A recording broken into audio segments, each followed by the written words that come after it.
Hello and welcome to the Doozy race. This is the 16th of June 2022, or June 16th, 2022 for the American people joining us, which is a predominant makeup of this field. We're on the Magnificent 8 this week, which includes the reverse KOM, then going into the desert and a custom finish in the desert. Might be a bit difficult to see on the stream the finish, but hopefully we'll be able to see most of the sprint attacks and follow it as well as we can. Should be around 16.1 kilometers in, so hopefully that helps find it. We'll just take a quick look at the field so far.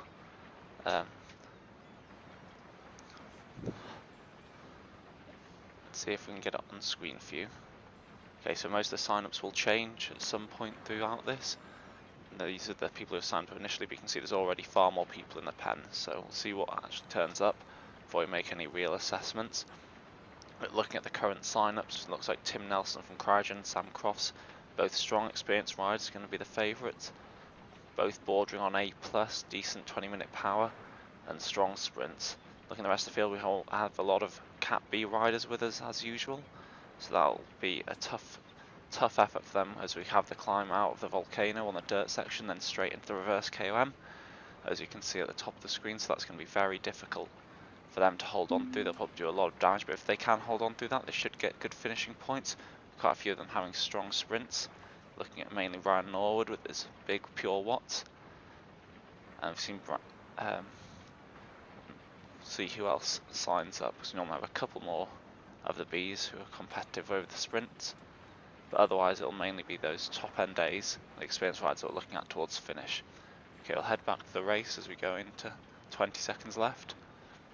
Presume it'll be quite a gentle start. We've got a little climb out of the town, and then largely flat round the volcano, out from the volcano, and then it starts to get interesting.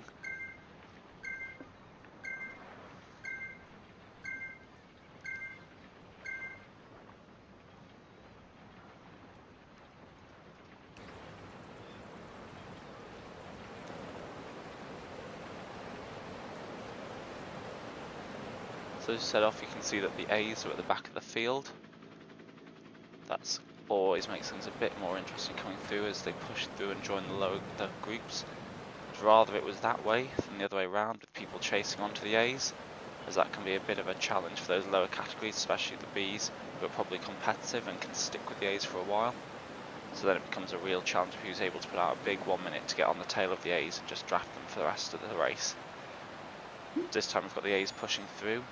They've got to be careful, especially towards the back. We've got Sam Crofts here and Nelson, two of the probable favourites for the race. Just got to be careful that they do get on and don't get caught out if some of the A's move through a bit quicker, but they're both very experienced riders and should comfortably be able to come through the group here.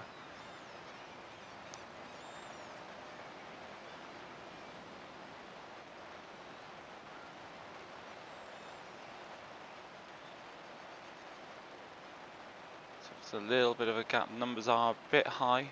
What we would like to see from Sam is pushing to the 5s occasionally. If he was a little bit closer to that main pack, probably a bit more comfortable. But he just wants to hold it a bit higher, making sure he doesn't get caught out by any of these C's, D's, and a couple of the B's he's coming through.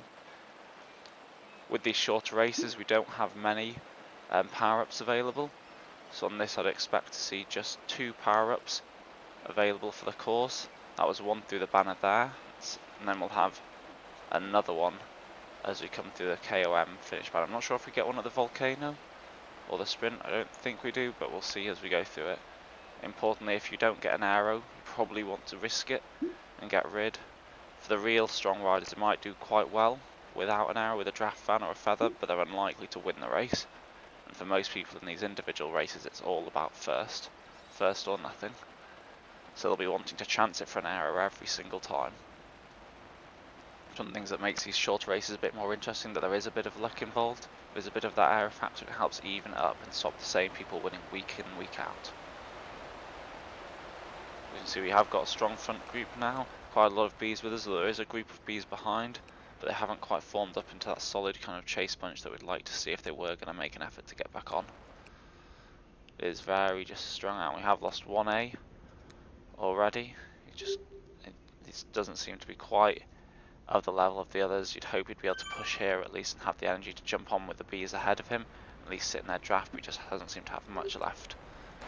So heading back to the main group, it's largely flat around this bit of the volcano. We've got a little bit of a rise into the middle section that we might see coming up soon. But otherwise it is fairly flat go round.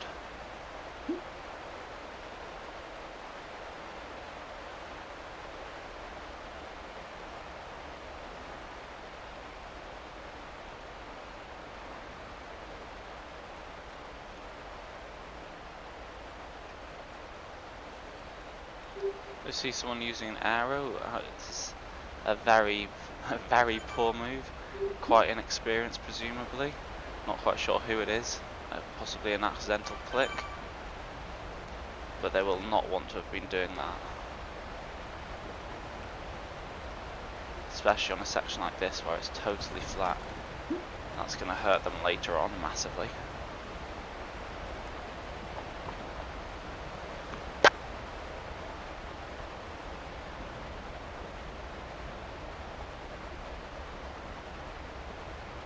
Just got this little rise up here.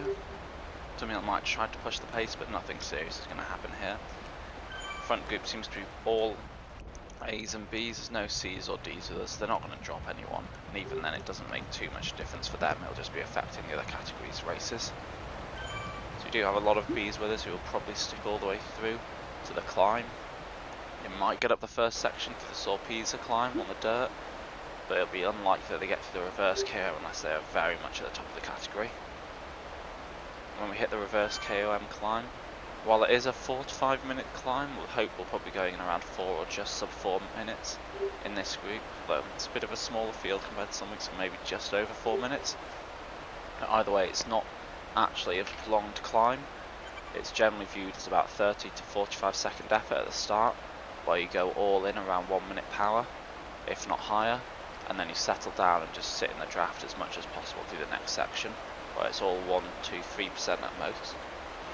There's a few ups and downs that may affect it slightly, but none of the top quality people will be getting dropped through them, and most Bs, if they can survive the first part of the climb, will be able to hold on to the A's through the second part.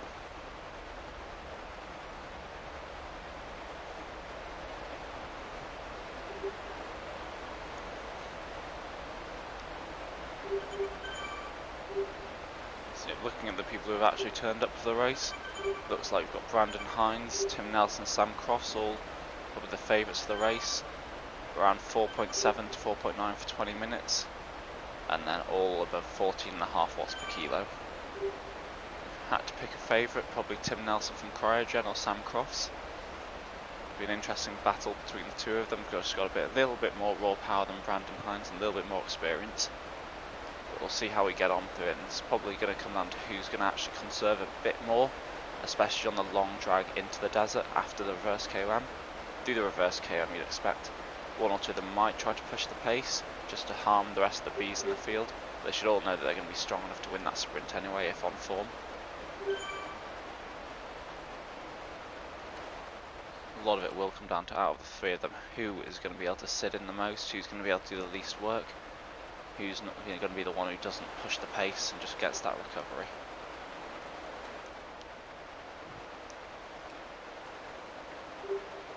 What I like about this course, we do have a mixture of surfaces. Lots of people aren't quite aware of the real impact of dirt. Those who were with us for, I believe, season 4 will have done this course as part of, I'm not sure whether it was Beach Island, I don't think it was Beach Island Loop, but it involved the Dirty Sorpesa. And when we had the steamroller, it was absolutely race-breaking power up. Made a huge difference through here, and you can see already we've dropped down to below 40 kilometers an hour at 1%, 0% on the false flats, and it has a huge impact on group speed. I mean that while some people just treat it like a slight incline, well, they really should be acting as if it's an 6 to 8% climb, especially for this first part. People underestimate it, and you can make huge gaps open up very quickly. See Brandon Hyde's really pushing the pace here, doing some damage at 7.5 watts per kilo. I'd like to see a couple more people go with him. It'd be really beneficial for him if we can get a couple on his tail rather than just one, as it's not really going to encourage people to bridge across at this point, knowing that the group pace will be quicker, especially when they hit the start of the reverse KM. But it's a strong attack from Brandon. Ideally, he just wants to hold up a little bit now, let the other rider do some more work. but realistically they're not going to stay away. You see people in the pack starting to react now. We've got a couple of people pushing up to 6 watts per kilo, 7 watts per kilo, just trying to close the gap down a little bit. They don't necessarily need to get all the way across, but at the moment it's sitting out at 3 seconds, and if they can get that down to 2 seconds or 1, it will make a big difference. See Sam Cross pushing across, he's going for a full sprint to bridge it. And he's got a little bit of worry about this attack. It's unlikely to do anything. I think he's just wasted a bit of effort there, but someone had to be the one to bridge across. Ideally, you'd like to see him sitting in behind the wheel of someone else bridging, but he's made it across comfortably nice. He's just sitting up straight away into the draft. And we have got the reverse KOM coming up in about 2 kilometers, so they don't want to be doing too much work, while the likes of Brandon Hayes and Sam Cross will both be able to just deal with it quite comfortably. They're unlikely to be fully tested up it, unless they're really pushing the pace at the front. They also don't want to be doing too much work, because you'll see Tim Nelson from Cryogen is just sitting in, doing very little, conserving his effort as much as possible.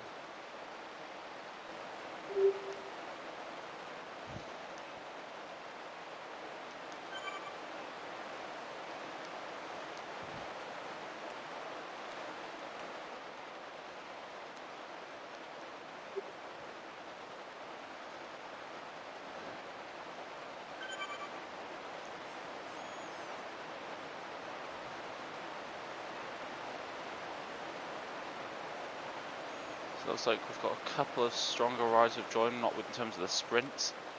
We've got Diapoy, who's riding with Dirt Time Chasers Petters, French rider. He's got a 20-minute of 5 watts per kilo. Luke Cridland, 5 watts per kilo as well. And Alla Bassano, a paracyclist from Team Italy. So the pace might be a little bit quicker than we're expecting at this KOM, but again, the people who are 4.7, I mean, even those at 4.5, 4.4, even the 4.3 guys are probably unlikely to be able to drop if they've got a bit of punch on this first section. But we'll see how we get on. It's an interesting ride I'm just watching at the moment. RPM 50-ish. It's not really what you'd expect to see. It's a bit questionable, but we'll see what he goes up to when he hits the incline. Might just be stuck in a lower gear. As we're coming up, we can see that it's semi-incline through here. But at 3% it's not going to do any damage, and we're still at mid-30s kilometers now, so plenty of draft available. People do start to push the pace a bit, especially as we come up towards the first of the real steep inclines. But it's just at this point you still want to just be sitting in, it's still draftable above 30, and just where you can see on the right hand side the curve starting, that's where you really want to be attacking. I see instantly we've got everyone straight into the red numbers, so we ramp up to 6, 7, 8% now, and this is where people make the damage. Sam Cross again pushing off the front, Nelson going, both using feather power-ups, trying to really hurt the field, and having both of them makes a huge advantage, because others will have to react. They can't just let them go away, whereas they would with one rider. They might just be comfortable letting them go, knowing the group will catch them. We've got Owens trying to push across. Alla Bassano, the paracyclist, also from Italy, he's pushing. Paula Campos, who's I think has a different name at the moment, a Brazilian rider. 92 kilos, absolutely monstrous numbers. And he was the one with the very low RPM. I'm not sure what to quite think about that with his supposed almost 500 watts 20-minute PB, but nothing we can do, he's about. And so we'll expect he'll probably pull down and close this gap as he is doing now. It's very hard to compete against people with those kinds of numbers. But we'll see what he goes on to. Doesn't seem to have much of a sprint, so while he might keep the group together, he's unlikely to be a real threat in the sprint. If we're looking a bit further back, we have lost a couple of riders off the back. Luke Cridland, a bit surprised to see, a very strong Australian rider. Of St George cycling, with normally a 5 watt per kilo, 20 minutes, so it's a bit of a shock to see him going, although he doesn't seem to have much punch with a 15-second max of 8 watts per kilo, so he would have struggled a lot through that section. So we've lost Norwood as well. Another strong rider, normally a Cat B rider though. So again, that little punch really hurt him. And then we've got another little chase group of 3. But the front group's 4 seconds have gone, with about 8 to 10 riders in there. So it's going to be hard for that chase group to get back unless they can really punch it through that last section. I'd like to see them trying to attack here through the 4%. It's probably the most beneficial place, because when that front group comes back together on the flats that we're coming through now, they're unlikely to be able to keep up the speed. You can see the gap's already gone to 7 to 8 seconds now. And that chase group is highly unlikely to come back. So yeah, we've got a group of 10 at the front, Most of the favourites all still there. And some very strong riders who, when we get out of this section into the desert, especially in that long false flat climb into the desert, it'll really start to do some damage on any chase groups who are attempting to come back.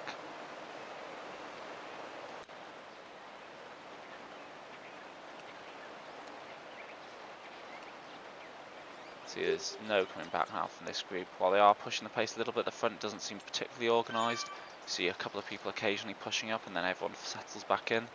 So I think we can comfortably say that that gap's gone as we move into the last section of the KOM. Ice is fairly flat, there isn't much to do here. Normally you do see the pace really push up, especially when you're in a points race. But here we've got one rider, Alabasana, pushing hard. It seems a bit of an odd tactic for him and for any rider to really be pushing too hard up here, especially going to red numbers. But we'll see. He's gone for it and he's got absolutely nowhere, so hopefully he's learnt his lesson from that. He's got a 13.2 15-second watt per kilo, so if he's doing 8 he's going to be really fatiguing his legs there. And now you see just the group just flying through him. Hopefully he can catch back on, but he could very easily end up dropped if he doesn't push there. He's going into reds again, just hold, because as he hit the front and went through, he lost all his speed because of being in the draft. And so when the group comes through with a bit higher speed, it's going to be very hard. So you've got this little flat section on the downhill. Most people are super tucking, but you can easily get caught out if you don't come out of super tuck there, or you're not carrying enough speed into it. But thankfully all these groups are experienced enough and have maintained in. So if those not aware, if you stop pedalling on downhills when you're going quicker than 57 kilometers an hour and greater than -3%, or including -3%, then you're able to super tuck, which gives you a massive draft benefit. I mean, it's less effective in rides and free riding. I'm not quite sure what the actual impact is behind it, but it's definitely more effective in races, as been explained to be so by Zwift. So in races, if you can get any points in the race where you can do it, it's almost always in your benefit to super tuck. But for lighter rides, you may still need to be careful. The steeper it is, the more draft benefit you gain. But on the sections where it's not quite steep enough, or you're kind of very much on the borderline, so thinking of areas like the volcano, on the volcano downhill, it is very dangerous sometimes super tucking, and you can be flung out of the back of the group. Okay, so we've got Nelson just pushing the pace as we come into the dirt section. Bit of a surprise that he pushed it before the dirt section. Like to see an attack actually as we hit the dirt, where we've got a change in speed. It's not the best place to go for the attacks. Whether that's a positive change in speed just to catch people by surprise as they never expect an attack, or a negative change in speed like the dirt where you catch people out because they haven't gone up high enough and you get a bit of an instant kick breaking that draft. But he's gone out now. He's got a few 20 meters gap. It's probably not going to be enough to hold in this field though. He's doing really well holding those numbers, but I suspect now he's seeing it closing down. He's clearly not made the gap you'd expect and hope that he'd just drop it off and give up the attack. 1 second gap isn't going to hold when people get to a sprint. And we've got Deerpoise from I think, not sure what team. The Petters rider, Time to Chases Petters, one of the new riders to join us. He's gone and closed it down, doing a lot of work himself. While he's probably hurt himself there, he has helped the rest of the group. So I'm sure the riders behind will very much be thanking him, whereas Nelson will be rather unhappy about that. Having done a lot of hard work just to have one of his non-main rivals closing it down, helping out his other rivals.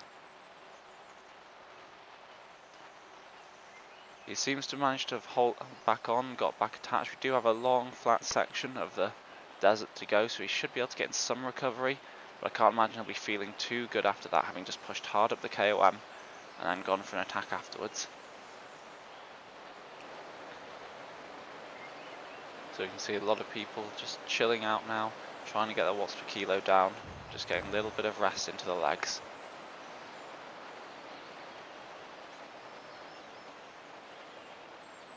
Got another little false flat section coming up.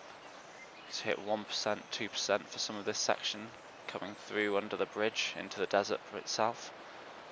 And again, people do get caught out occasionally by this. It is a useful place to go for a long attack, but because the finish isn't the normal desert finish, it's a bit further ahead, it'll be unlikely to see them actually going for it here, as there's plenty of time on the flat where a group of 10 will happily close down anyone. We don't have that much watt per kilo variation. We don't have someone who's massively fitter than the rest of the group. Maybe this P. Perez, known as Paulo Campos, his numbers might be able to get away with it. Be interested to see him going, especially if he can hold 550 odd watts to the finish. But you'd expect that people will jump straight on his tail.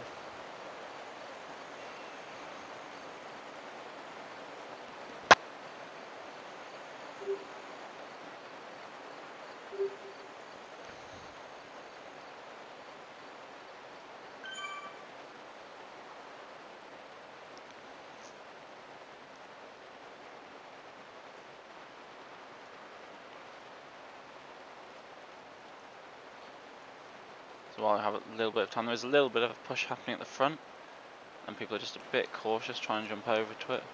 See Dearpoi's going again, and no one's quite made the jump. You'd like to see someone instantly shutting it down, but no one seems to want to be that person.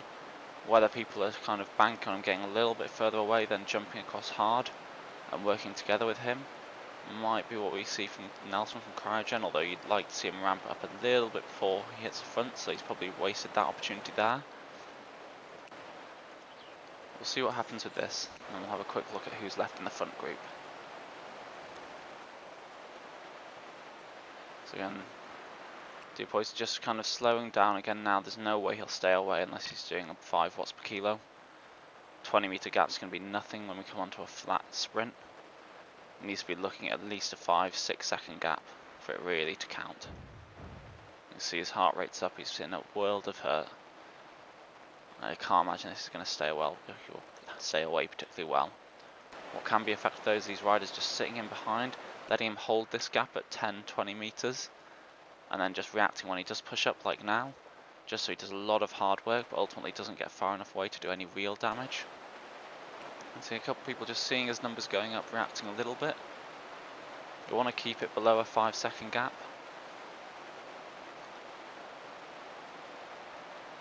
There we go, see Sam Croft starting to wind it up a little bit at the front. See if anyone gets a bit confused by the finish here. So the normal finish line is not the finish of this race. We're looking at 16.1 kilometers for the actual finish. So we've got 1.5 kilometers to go. People might start to get a little bit nervous about this attack at the front. They shouldn't quite make it. We'll just quickly take a look at the front group just so we can see some data on the people around. Hopefully you can see the resolution on that.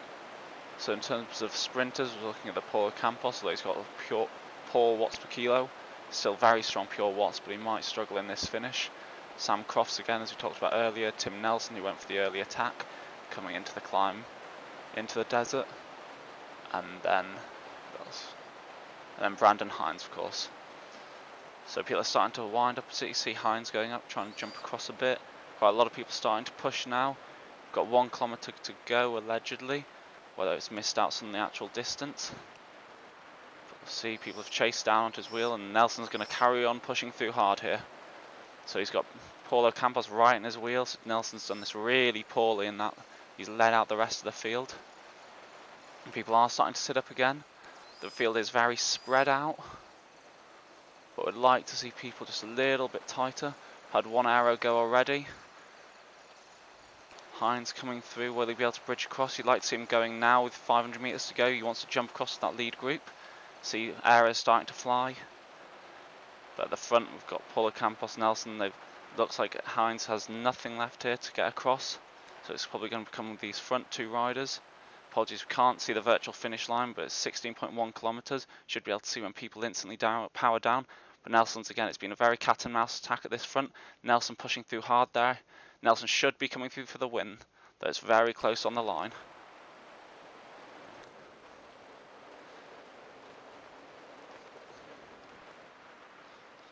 So we'll see if we can catch any of the other finishes before, but we'll stay on board so we can actually see the results on ZwiftPower when they come up. See this second group, the group of A riders dropped. We've got DJ Hunt at the front, Norwood chasing him down. Norwood's doing big numbers there. He should just come through before the line. Doesn't quite have his arrow though. You can see there we go. Norwood just tuck it when you see the riders popping up on screen showing that they've gone through the finish line. It's a good attack, but it's so important to stay in the draft there. As you saw with the 2 riders at the front of the main group, the crucial part was being able to just stay in the draft and then attack at the right moment. And even the chase rider doing 13 odd watts per kilo, it's very hard for them to come through if they've already got the jump on you and you've started ahead of them. Let's see if we can get ZwiftPower up with some of the results. Might be a little bit longer. But yeah, it looks like Paulo Campos took the win. There's questionable riding style, very, very low cadence. Bit of a shock to see that. And then world record style numbers.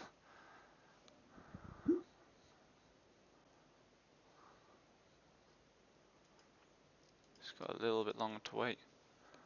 Keep following Ryan Nord and his lovely kit as we wait for the results to pop up, and I'll come back as soon as we get them.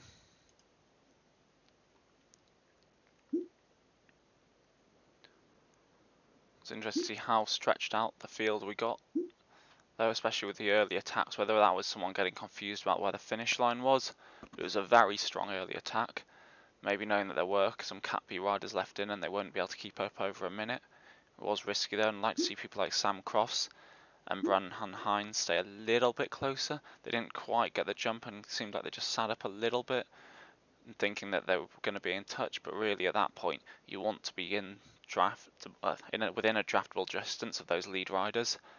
Like, while you might be a group behind, you're relying on other people then to bridge the gap, whereas they should have had the strength to just get onto the wheels, sit in a bit behind those lead riders, maybe doing 5-6 watts per kilo and then punch through at the end. Instead they were doing a little bit too little, trying to conserve too much, got into a poor position, had no chance of coming through.